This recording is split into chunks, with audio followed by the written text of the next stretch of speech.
Welcome back friends, welcome to investor ji. एक बार फिर से आप सबका बहुत बहुत स्वागत है। फ्रेंड्स, कुछ निवेशक जानना चाहते हैं कि गोल्ड में निवेश करना इस समय कितना सही है। क्या आने वाले समय में गोल्ड की प्राइसेज गिर सकती है? आज इसी का पूरा डिटेल वन बाय वन मैं आपके साथ में शेयर करने वाला हूं, ताकि हर किसी निवेशक को इसका फ़ायदा मिल सकेगा। सबसे पहले मेरा इंट्रोडक्शन, मेरा नाम है रविकांत शर्मा और मैं AMFI registered mutual fund distributor हूँ। मेरा एमपी रजिस्ट्रेशन नंबर है ARN 138523। Employee unique ID number दिया है EUIN E234641। तो फ्रेंड्स, आप देख सकते हैं आज का जो मेरा मेन टॉपिक है, क्या आने वाले समय में सोने की कीमतें गिरेंगी? निवेशक क्या करे?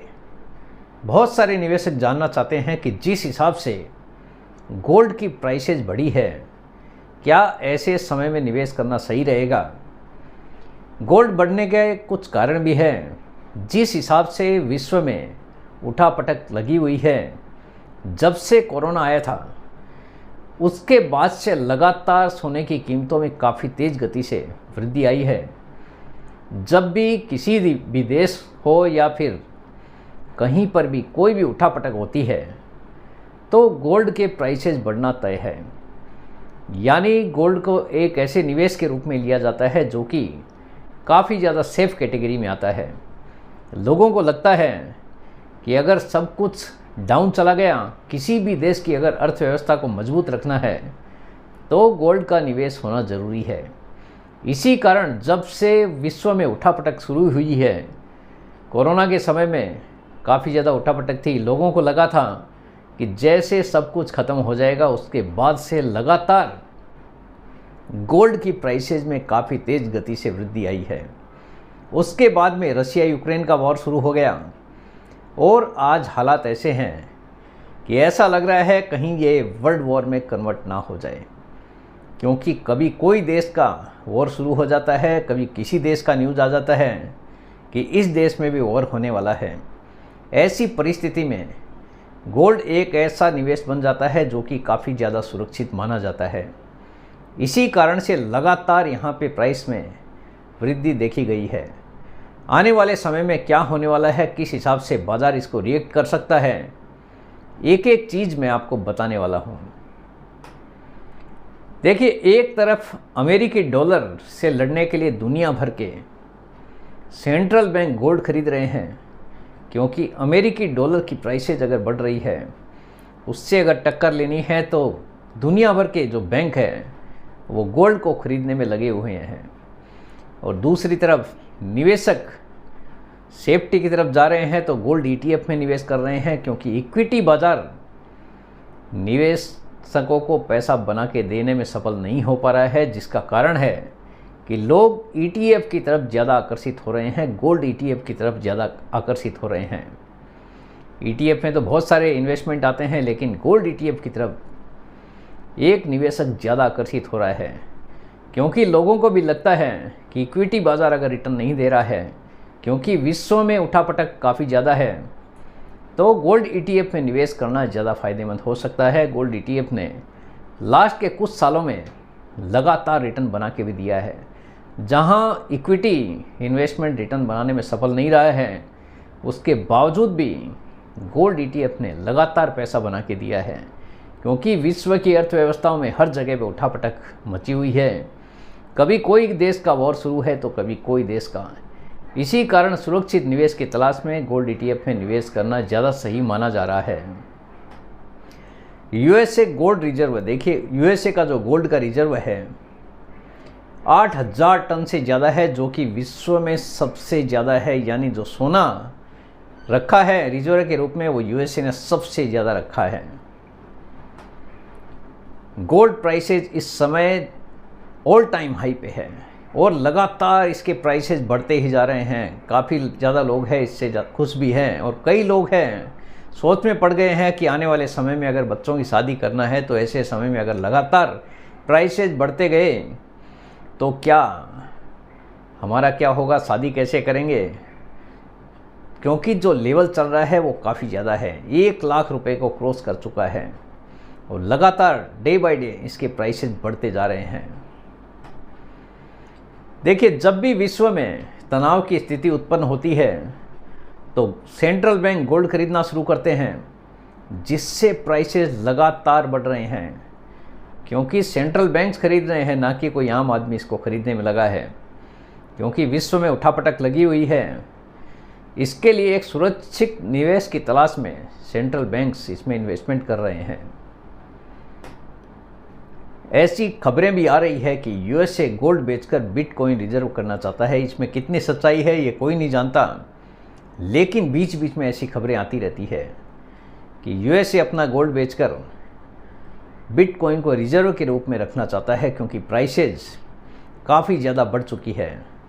तो यूएसए चाहता है कि गोल्ड बेचकर प्राइसेस को डाउन किया जाए और बिटकॉइन को रिजर्व के रूप में रखा जाए। कितनी सच्चाई है ये कोई नहीं जानता है। अगर ऐसा होता है तो ना सिर्फ गोल्ड के प्राइसेस गिरेंगे, क्योंकि यूएसए के पास भारी भरकम रिजर्व है।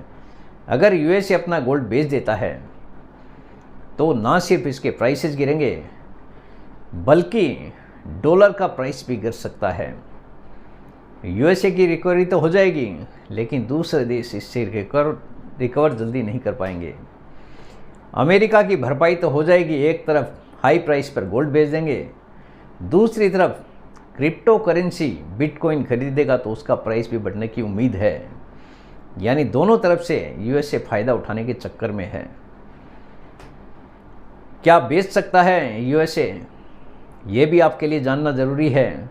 देखिए, सीधा गोल्ड बेचना मुश्किल है, क्योंकि ये रिजर्व केंद्रीय बैंक की बैलेंस शीट में है और इन्हें तुरंत बेचने के लिए नीति, कानूनी और बाजार स्थिरता के विचारों को हल करना पड़ेगा। यानी थोड़ी सी फॉर्मेलिटी है, वो पूरी करने के बाद ही ये बेच पाएंगे। हालांकि ये काम करना मुश्किल है, लेकिन पास्ट में ऐसा हुआ है।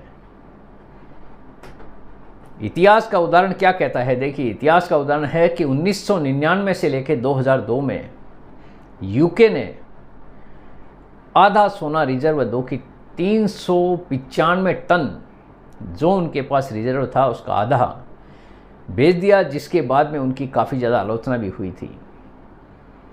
सोने की कीमतें उस समय काफ़ी कम भी हुआ करती थी, उसके बावजूद भी उन्होंने सोना बेच दिया था, जिसके कारण उनकी काफ़ी आलोचना भी हुई थी बाद में कि आपने ये क्या कर दिया। यानी इतिहास के उदाहरण देखें तो देशों ने बेचा भी है, यानी यूके ने बेचा है तो एक एग्जाम्पल भी है कि अगर चाहे तो अमेरिका भी बेच सकता है।